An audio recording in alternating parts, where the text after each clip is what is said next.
The Taliban couldn't kill him. Al-Qaeda couldn't kill him. He survived Mount Everest.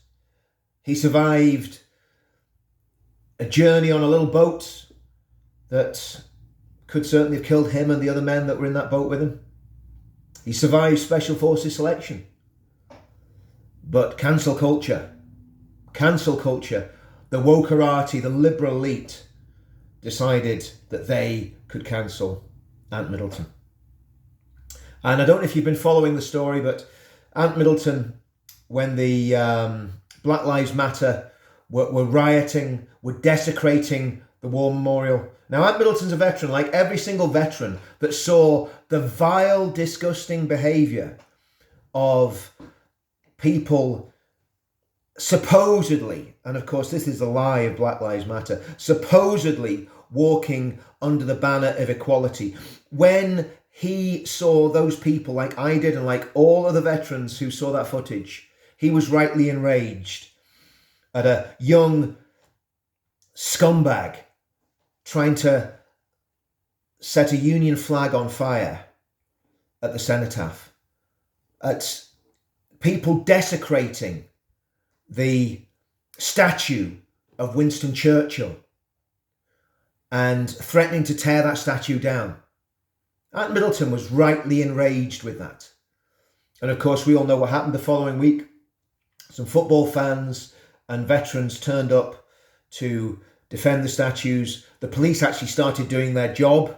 Unfortunately, what they did was they attacked and harassed the football fans and the veterans a lot more than they harassed the extremists of Black Lives Matter. But Ant Middleton, he spoke out, and he spoke out against all extremism. He spoke out against Black Lives Matter and condemned anybody that was taking to the streets to engage in violence. Now, Ant made a mistake, and his mistake was to apologise for the tweet that he put out. He should have just stood his ground and said, no, I've looked at this organisation. I don't know if he has. I don't know if he knows anything about Black Lives Matter. Obviously, not everybody's as nerdy about politics and about what these groups believe as I am. So I don't know if he even has looked into the doctrine and the ideology of Black Lives Matter.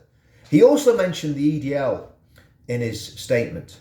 Now, anybody that knows anything about the EDL when it was originally set up by Tommy and the team that were around Tommy, there were some very intelligent people in that team, and the mission statements that they put out for the EDL were extremely progressive and extremely inclusive.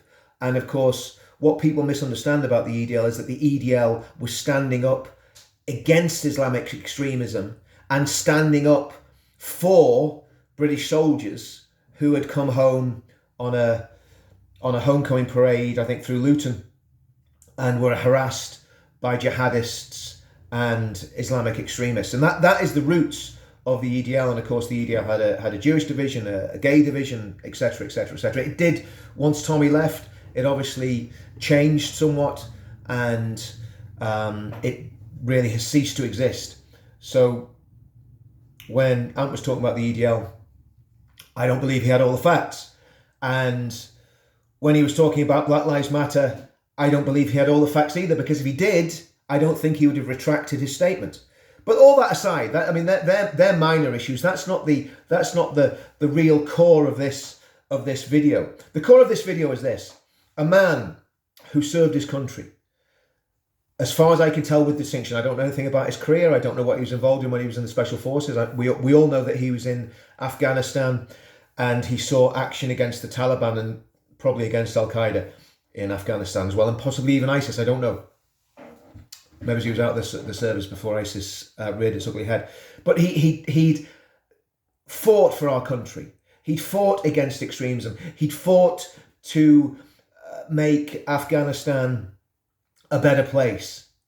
And he came out of the military and launched himself into a fantastic media career. And the question we've got to ask now is, after all that he's done and the great example that he's shown to young people, to young British men of all backgrounds, all races, all colours, the example that Ant Middleton has shown in his books, in his motivational speaking, in his television programs, is that all going to be flushed down the toilet? Is he now going to be target of one of these campaigns of demonization? And if that's the case, and I don't know what his politics are, I'm sure he will not agree with my politics on a lot of issues. But what I want to do today is say, I want to stand with someone who took a stand for righteousness and for truth. And the only caveat I put on that is, and when you take a stand for something you believe in, don't backtrack because you're scared of losing your career. We've all taken hits for speaking out for what we believe in. And it is a shame that he retracted those tweets, or the tweet that he put out about Black Lives Matter. Because if he believed that, and what he said about Black Lives Matter being engaged in violence in London was absolutely true, without a shadow of a doubt. And if you look at the roots of Black Lives Matter, it is a Marxist organisation. It has attracted many black supremacists. And as I've said on numerous videos that I've done before, all racism is sin. All racism is wrong. Whether you're a white supremacist or a black supremacist, I don't want anything to do with any form of racism. That's always been my position.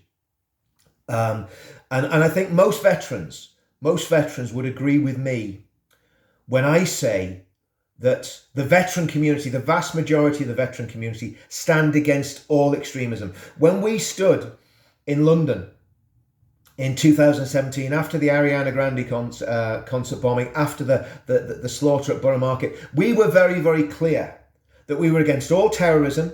This was Veterans Against Terrorism. We were against all terrorism, and we were against all extremism, whether it was far right, far left, whether it was Islamist, whatever quarter that extremism was coming from, whether it was coming from Irish Republicans.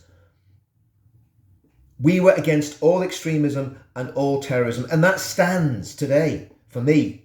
And I believe I could speak on behalf of all of my colleagues that were in Veterans Against Terrorism, that we have not changed our position on that one iota. And of course, we've been demonised and we've been called extremists and we've been called far right. But anybody that knows us and knows what we stood for then and what we stand for now knows that's not the case.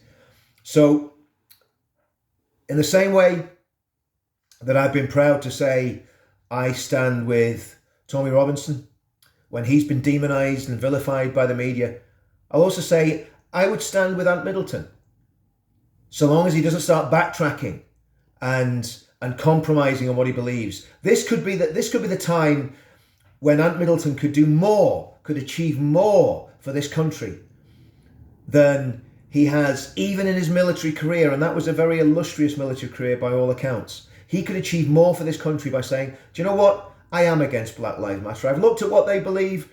They're extreme left-wing communists. They want to destroy the police force. They want to separate people on the grounds of their skin colour. I am against Black Lives Matter as an organisation. And stand with people like Danny Roscoe and myself, who say very, very clearly, all lives matter.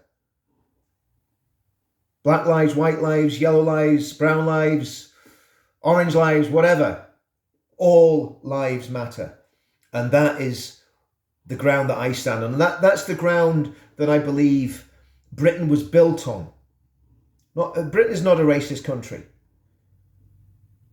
And Britain hasn't been a racist country for a very, very long time.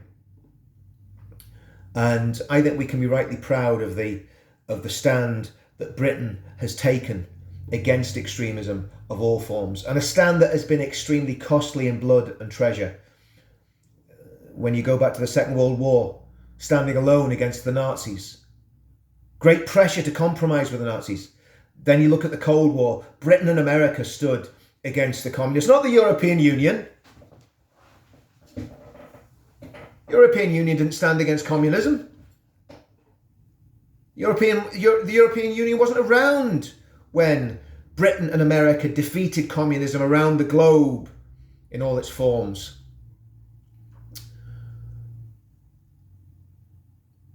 So I would ask all veterans, As long as Ant doesn't compromise, doesn't go wobbly for the sake of his career, because this could be the actual making of Ant Middleton's career if he doesn't compromise and he is not apologetic about what he said in those tweets. Because I saw those tweets and I didn't agree with what he said about the EDL. I think he got that wrong because the EDL doesn't exist anymore.